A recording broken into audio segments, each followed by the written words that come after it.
So students, today we'll start new chapter from chemistry 1, the third chapter, ionic equilibrium. अब आपने word equilibrium सुना है, correct? उससे एक चैप्टर आपने उस रिलेटेड एक चैप्टर पढ़ा था in 11th standard, that called chemical equilibrium, correct? उस वहाँ पे हमने इक्विलिब्रियम कंडीशन क्या है वो समझा था, correct? So will recall what is equilibrium again, will going to understand the ionic equilibria and then after आगे वाले टॉपिक्स हम लोग पढ़ेंगे, ठीक है? रिकॉल कर लेते first of all what is equilibrium. Equilibrium यानी क्या? A stage in a reversible reaction where rate of forward reaction is equal to rate of reverse reaction, correct? A stage in a reversible reaction where rate of forward reaction is exactly equal to rate of reverse reaction, that known as equilibrium condition. Understood? Okay, अब देखो आगे बढ़ते हैं. What is ionic equilibria? Introduction part देख लेते हैं इसका ionic equilibria का. See here, the equilibrium between ions and unionised molecule in the solution is called the ionic equilibria. ठीक है, आयोनिक इक्विलिब्रिया क्या है? The equilibrium between ions and unionised molecules. Understood? अब देखो कोई भी स्पीसीज जनरली वीक अगर होगा नेचर में, वेदर इट इज़ एसिड और अ बेस, वाटर में ये समझ लो आपने डिजॉल्व कर लिया तो उसके वो आयंस फॉर्म करेगा. At the same time few of the unionized molecules are also remains over there. बराबर है? So equilibrium condition establish between unionized molecule and its ions, that is known as ionic equilibrium. So simply इस chapter में हम लोग पढ़ेंगे equilibrium condition which related with the ions. Understood? Ions में क्या हो गए? Cations and anions. Okay, so equilibrium condition which related with the ions that will going to see over here. ठीक है, एग्जाम्पल्स दिया है आयोनिक इक्विलिब्रिया के. देखो, ionization of weak acid and weak base. Acetic acid is weak acid. Will going to understand later on what is weak acid and weak base. ठीक है, acidic acid एक है. अगर एसिडिक एसिड लिक्विड सोल्यूशन होता है, dilute solution, ठीक है, generally हम लोग चाइनीज फूड वगैरह खाते हैं, विनेगर दैट इट जनरली बोलते हैं उसको. Okay, so that vinegar contains the molecule of acetic acid CH3COOH, that is the formula of acetic acid. उसके साथ उसमें आयंस होते हैं. कौन से? H+ ions as well as CH3CO- ion. So equilibrium condition is there between that acetic acid molecule and the H+ ions and acetate ions. Okay, so ionization of weak acid, weak base. Okay, weak base में हम लोग NH4OH generally example लेंगे. Okay, even the solid salt and it's ion in water. जैसे कि समझ लो salt एक example ले लेते हैं, कॉमन सॉल्ट NaCl. NaCl को डिजोल्व कर लो वाटर में, forms Na+ ions and Cl- ions. When if we are having a saturated solution, so the NaCl molecule भी होंगे, at the same time Na+ ions and Cl- ions भी होंगे. So equilibrium conditions molecular NaCl and the ionic NaCl, that is Na+ ions and Cl- ions, उसको कहेंगे हम लोग ionic equilibria. Understood? Okay, चलो ionic equilibria से related 2-3 terms हम लोग पहले समझ लेते हैं and then will go for the actual topic. Okay, first one is non electrolyte. हमने इलेक्ट्रोलाइट बहुत बार सुना है. एक्चुअली हमने वेंट ऑफ फैक्टर पढ़ा था लास्ट चैप्टर में, सोल्यूशन चैप्टर में. वहाँ पे भी इलेक्ट्रोलाइट नॉन इलेक्ट्रोलाइट आया था. आई थिंक आपने वीडियो से सुना होगा, देखा होगा, तो वहाँ पे इलेक्ट्रोलाइट नॉन इलेक्ट्रोलाइट दोनों वर्ड थे. Again will try to understand this 2 terms. First will start non electrolyte. अब नॉन इलेक्ट्रोलाइट यानी क्या? These are the species which do not going to ionise and exist as a molecule in aqueous solution. ठीक है, ये एक ऐसे molecule है या फिर ऐसे स्पीसीज है generally not going to ionise and present in the molecular form only. समझ लो शुगर. ओके, अगर आपने ग्लूकॉन डी वाटर में मिक्स कर दिया है, समझ लो. ओके, सो क्या होगा? So Glucon D contains glucose basically. So that glucose molecule remains in the molecular form but it do not forms into the ionic or ionic form. Understood? तो वो होगा non electrolyte. On the other hand of a non electrolyte, other one is electrolyte. अब electrolyte क्या करेंगे? Opposite of non electrolyte. मतलब यहाँ पे क्या होगा कि this one, the substance going to be ionized when they dissolve in a water, that calls electrolyte. ठीक है, the definition देख लो वहाँ पे. the substances which gives rise to ions when dissolved in water are called electrolyte. understood? okay, तो देखो common salt NaCl water में dissolve करो, वो फॉर्म करेगा Na+ आयंस Cl- आयंस, तो उसको बोलेंगे इलेक्ट्रोलाइट. जो आप डाइल्यूट HCl सोल्यूशन यूज़ करते हैं लैब में, HCl हम लोग जनरली कॉन्सेंट्रेटेड HCl डिजोल्व करते हैं वाटर में, it forms H+ ions and Cl- ions, तो उसको कहेंगे electrolyte. NaOH sodium hydroxide solution, sodium hydroxide pellets से होते हैं, यानी सॉलिड मटेरियल रहता है, तो उसको डिसॉल्व करते हैं वाटर में, forms Na+ ions and OH- ions, so it is forms the it is said to be electrolyte only. Understood? So electrolyte यानी क्या, जब वाटर में डिसॉल्व करके कैटायन एंड एनायन फॉर्म करेंगे तो उसको इलेक्ट्रोलाइट कहेंगे। What are non electrolytes? दो species when you dissolve in water remains in the molecular state only. Okay, वो कैटायन एनायन फॉर्म नहीं करेंगे, सिर्फ डिसॉल्व होंगे बट कैटायन एनायन फॉर्म नहीं करेंगे, that are known to be non electrolyte. Understood? अब electrolytes के टाइप्स हैं। Okay, so will going to see that types, there are two types of electrolyte. The first one is strong electrolyte, second one is weak electrolyte. Let's see strong electrolyte क्या है। Okay, first those electrolyte which or the electrolyte ionizing completely or almost completely are called strong electrolyte. See, I repeat, the strong electrolytes are those which ionize completely or almost completely, यानी ज़्यादातर हो ही जाते हैं। Okay, these are known as a strong electrolyte। ठीक है, example है strong acids. Strong acid के example याद कर लो सारे, HCl, HNO3, H2SO4, ये 3 स्ट्रॉन्ग एसिड है जो जनरली हम लोग यूज़ करते हैं in the laboratory. Again I repeat, H2SO4, HCl and HNO3। Understood? Strong bases वो भी एग्जाम्पल हो जाएंगे स्ट्रॉन्ग इलेक्ट्रोलाइट के, NaOH, KOH, ये सारे अगर आप वाटर में डिसॉल्व कर लो तो सारे के सारे मॉलिक्यूल्स डिसोसिएट हो जाएंगे two forms that much number of cation and anions. Even the salts, okay, strong salts जैसे कि NaCl है, ओके, और KNO3 है, पोटेशियम नाइट्रेट कहते हैं उसको, NaCl sodium chloride. Okay, these are strong electrolyte. अब वो स्ट्रॉन्ग इलेक्ट्रोलाइट क्यों है? क्योंकि HCl, HNO3, H2SO4, even NaOH, KOH और NaCl, KNO3 अगर आप वाटर में डिसॉल्व कर लो तो वो सारे के सारे मॉलिक्यूल्स, आई रिपीट, सारे के सारे मॉलिक्यूल्स डिसोसिएट हो जाएंगे and they forms that much number of cation and anions, so that's why they are said to be strong electrolyte. Next one is weak electrolyte, that is this is the second type of electrolyte. So these are the electrolyte which dissociate to a smaller extent, okay, dissociate to a smaller extent in aqueous solution are called weak electrolyte। understood? Weak electrolyte यानी क्या? ऐसे electrolyte और ऐसे substance जो कि dissolve तो होते हैं वाटर में बट वो डिसोसिएट कंप्लीटली नहीं होते, थोड़े बहुत कम डिसोसिएट होंगे। अंडरस्टूड? यू अंडरस्टैंड ना the meaning of dissociation? Dissociation यानी आयोनाइजेशन, आयोनाइजेशन यानी ही break down of a molecule to forms ions, cation and anions. Understood? Okay, examples देख लो वीक इलेक्ट्रोलाइट के। Weak acids like HCOH, HCOH का नाम है formic acid. Second one CH3COH, that is acetic acid, or vinegar, vinegar तो आपको familiar है शायद, molecular formula CH3COH। Weak base NH4OH, वो एक एग्जाम्पल हुआ वीक इलेक्ट्रोलाइट का। जब यहाँ पे एसिटिक एसिड या फिर formic acid, even this NH4OH water में डिसॉल्व करेंगे, all this molecules are going to be dissolve but they are not going to be dissociate completely. ठीक है, यानी समझ लो कि एक पर्टिकुलर एसिटिक एसिड है हमारे पास एक टेस्ट ट्यूब में, 1 ml एसिटिक एसिड मॉलिक्यूल, और अप्रॉक्सीमेटली उसमें 1000 मॉलिक्यूल्स है HCl एसिटिक एसिड के, CH3COH के। Okay, I repeat, 1 ml acetic acid है और जिसमें कि 1000 मॉलिक्यूल्स है एसिटिक एसिड के, तो 1000 मॉलिक्यूल्स में से 200 मॉलिक्यूल्स डिसोसिएट हो जाएंगे। 800 molecules of acetic acid will remains as it is, molecular form में ही रहेंगे। यानी 1000 में से डिसोसिएट कितने हुए? सिर्फ 200। 800 कैसे रहे? As it is in the molecular form. So ऐसे टाइप की इलेक्ट्रोलाइट को वीक इलेक्ट्रोलाइट कहेंगे, उसमें वीक बेस, स्ट्रॉन्ग बेस दोनों आ जाते हैं। Understood? So there are two types of electrolyte, one is strong, other one is weak. Strong electrolyte generally ionise completely or almost completely, and weak electrolyte they are not dissociate that to a greater extent, or we can say these are the species which dissociate to a smaller extent in aqueous solution। okay, these are the two types of electrolyte। आगे बढ़ते हैं फिर the new topic पर, that is called degree of dissociation. See, depending upon the ionization और dissociation, okay, एक term आ जाता है in equilibrium that is called degree of dissociation. ये हमें बताता है कि कोई स्पीसीज कितना डिसोसिएट हुआ in aqueous solution. okay, I repeat, this degree of dissociation which is denoted by alpha sign हमें just बताता है कि how many number of moles of a molecule going to or dissociated from total number of molecules।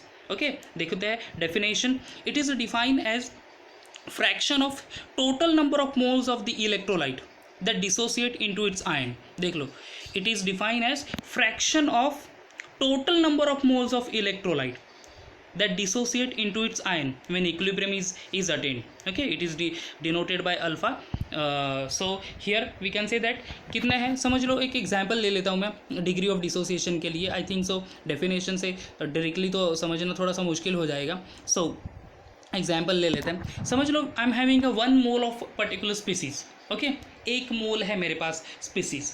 1 मोल कोई भी acid ले लो, चलो HCl है 1 मोल. अब 1 मोल में से 0.2 मोल डिसोसिएट हुआ. हालांकि HCl is completely dissociate, so instead of HCl will take the example of acetic acid. Okay, acetic acid है हमारे पास 1 मोल सब्सटेंस. अब 1 मोल यानी कितना हो गया. Okay, how many molecules are there in 1 mole, 6.022 into 10⁻23. Mole concept याद कर लो 11th स्टैंडर्ड का. तो 1 मोल है एसिटिक एसिड जिसमें कि 0.2 मोल डिसोसिएट हुआ, 0.8 mole remains as it is. So degree of dissociation क्या है, fraction of total number of moles of electrolyte dissociate, यानी टोटल नंबर ऑफ मोल्स में से कितना इलेक्ट्रोलाइट डिसोसिएट हुआ, दोनों का रेशियो वो रिप्रेजेंट करता है degree of dissociation. So you can see at the bottom that it is denoted by alpha and is given by alpha is equal to number of moles dissociated divided by total number of moles, यानी total number of moles में से कितने number of moles dissociate हुए, दोनों का ratio निकाल लो. You will be getting that value of alpha, that is degree of dissociation. Understood. Okay, now percentage dissociation भी होता है. परसेंटेज डिसोसिएशन यानी कितना परसेंट डिसोसिएट हुआ. सो वॉट एवर डिसोसिएशन आ गया, डिग्री ऑफ डिसोसिएशन आ गया, उसको मल्टीप्लाई कर लेंगे with the 100. So will be getting the percentage dissociation. Okay, so percent dissociation is equal to alpha into 100. Whatever the value of alpha, degree of dissociation आएगा, उसको 100 से multiply कर दो. Understood. Okay, if एक consideration कर लेते हैं. If C is the molar concentration of an electrolyte, एक इलेक्ट्रोलाइट है जिसका कॉन्सेंट्रेशन है C, the equilibrium concentration of cation और anion is then consider as alpha into C, mole per dm cube. Okay, if C is the molar concentration of an electrolyte, then equilibrium concentration of cation or either anion is alpha into C, mole per dm cube. Understood what is degree of dissociation? Degree of dissociation is what? It is defined as fraction of total number of moles of electrolyte that dissociate into its ion when the equilibrium is attained. Understood? And it is denoted by alpha. So alpha is equal to number of moles of substance dissociated upon total number of moles of a substance, and percentage dissociation is what? Alpha into 100. Okay, चलो अब चलते हैं बहुत easy terms, acid and base. ठीक है, बहुत बार आपने पढ़ा होगा 10th स्टैंडर्ड में भी आपने एक चैप्टर पढ़ा है acid base and salt. Correct, वहाँ पे भी आपने बहुत सारे डिफरेंट कैरेक्टरिस्टिक्स पढ़े होंगे. ओके, बट अगर आप ध्यान से देखना उन चैप्टर्स में, so you won't get any definition of acid over there. बराबर है, एसिड की डेफिनेशन कोई नहीं थी. करेक्ट, अगर याद कर लो. सो अब मैंने सारे यहाँ पे पॉइंट्स नोट किए भी है एक्चुअली एसिड के लिए और बेस के लिए. जैसे देख लो, एसिड है, acid are sour in taste. Correct, वो खट्टे होते हैं in taste. Then acid turns blue litmus paper to red. Correct, and then red litmus paper remains red only in acid. वो भी आपने प्रैक्टिकली परफॉर्म किया होगा.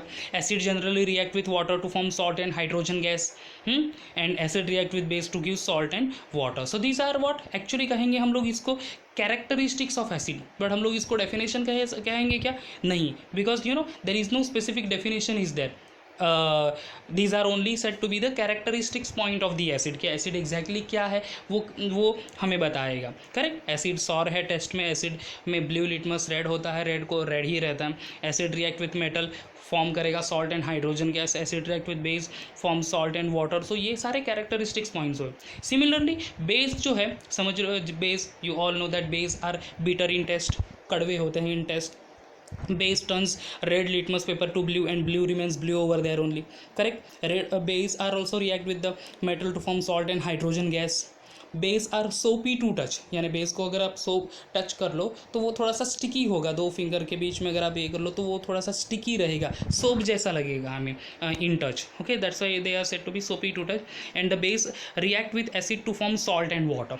ओके, सो ये भी again we can say that characteristics points of the basis. Okay, base के क्या हो गए ये characteristics point, but proper definition नहीं है. एसिड के भी ये सारे जो पॉइंट्स है 1 2 3 4 all these are the characteristics point of acid. ये बेस के जो 1 to 5 जो सारे पॉइंट्स है, these are also again the characteristics of point. Okay, so in this chapter we are going to study the proper definition of acid and base. Okay, the actual definition of acid and base depending upon the different concepts. ठीक है, so 3 theories हम लोग पढ़ने वाले हैं in this chapter. One is called Arrhenius theory of acid and base. Second one Bronsted-Lowry theory of acid and base, and the third one is Lewis theory of acid and base. In this video we'll just concentrate on the first theory that called Arrhenius theory of acid and bases. Okay, Arrhenius theory of acid and bases. So let's start the definition of acid and base based on Arrhenius theory. So according to this theory, the acids are the substance which contain hydrogen. I repeat, the acid is a substance which contain hydrogen and gives rise to H plus ions in aqueous solution.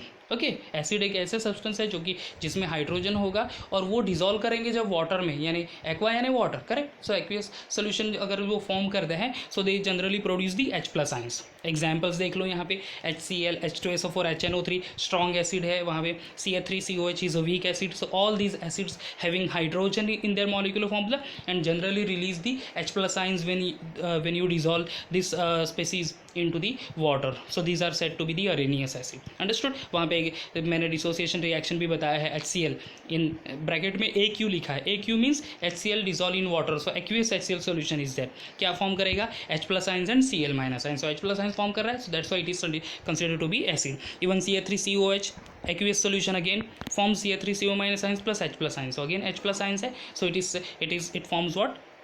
It is considered as acid. Understood? So according to Arrhenius theory, acids are those substance which containing hydrogen atom and gives the H plus ions in aqueous solution. Okay, चलो अभी base की तरफ चलते हैं. Base is a substance that contains OH group. According to Arrhenius theory, bases are the substance containing OH group and produce hydroxide ion. Okay, क्या produce करते हैं? Hydroxide ion. Hydroxide ion यानी OH minus ions in aqueous solution. So these are said to be the bases. Okay, example देख लो. NaOH sodium hydroxide, KOH दोनों strong base है, NH4OH weak base है. All three containing OH group over there and when you dissolve this compound into the water producing OH minus ions. देख लो example. NaOH forms Na plus ions and OH minus ions. OH minus ions release कर रहा है in water, so NaOH is a base. NH4OH when you dissolve in water, NH4 plus ions and OH minus ions form कर रहा है वहाँ पे. So again OH minus ions is producing by the NH4OH when you dissolve in water, so NH4OH is a base according to the Arrhenius theory. Okay, repeat करते हैं. What is Arrhenius theory? Arrhenius theory says that acid is a substance which contains hydrogen and gives what? H plus ions. Example HCl, H2SO4, HNO3, acetic acid. Base according to the Arrhenius theory, these are the substance which contains OH group and produce hydroxide ion, OH minus ions. Example NaOH, KOH, NH4OH. Okay, now here one limitation is there for the Arrhenius theory. मैंने highlight किया है here. The Arrhenius theory is applicable only to aqueous solution. Okay, Arrhenius theory है एक limited compounds के लिए actually बनी हुई है, जहाँ पे सिर्फ वो एक्सप्लेन करेगा acidic nature of a compound और basic nature of a compound in a aqueous solution, यानी water as a solvent use किया हुआ वो सॉल्यूशन. बराबर है. And according to its theory, acid produce H plus ions in aqueous solution and base produce OH minus ions in aqueous solution. So there are so many compounds in the nature जिसमें कि hydrogen atom है ही नहीं, but they are still acidic in nature. तो वो acidic substance उसने explain नहीं किया. At the same time there are so many, जैसे कि AlCl3 is a acidic compound. This one BF3 that is called boron trifluoride, acidic species है वो. Okay, but उसमें हाइड्रोजन एटम है ही नहीं. इवन AlCl3 में हाइड्रोजन भी नहीं है, but still they are acidic in nature. तो Arrhenius theory not able to explain the acidic nature of those substance which do not have the H plus ions and do not producing actually H plus ions in the aqueous solution. Understood? Second one, Arrhenius theory. According to Arrhenius theory, base क्या है? Base are the substance which produce OH minus ions and also having the OH group in their molecular formula. बराबर है. There are so many compound in the nature which do not contains the OH over there. Okay, in their molecular formula. जैसे कि ammonia. What is the formula of ammonia? Formula क्या है ammonia का? NH3. Correct, NH3 formula है ammonia का. देख लो उसमें OH है क्या? OH है ही नहीं. H है पर OH नहीं है. सो OH है ही नहीं, तो अकॉर्डिंग टू Arrhenius theory वो बेस ही नहीं हुआ, but in actual it is a basic substance. Understood? So here this theory is actually applicable to the Arrhenius, this one aqueous solution. At the same time, this theory not able to explain the acidic nature of those substances which do not produce H plus ions. This theory not able to explain the basic nature of those substances which do not produce OH minus ions in aqueous solution. One more thing is that जैसे कि कहा ही Arrhenius theory only applicable to the aqueous solution. Example है HCl. HCl water में dissolve कर लो तो H plus ions and Cl minus ions form करेगा, यानी according to this theory this one is acid. But उसी HCl को अगर आप बेंजीन में डिसॉल्व कर लो, it won't dissociate. Okay to H plus ions and Cl minus ions, but it remains in the molecular form, यानी एक HCl का मॉलिक्यूल डिसोसिएट होकर H plus and Cl minus ions नहीं बनेगा, सिर्फ HCl मॉलिक्यूल ही रहेगा।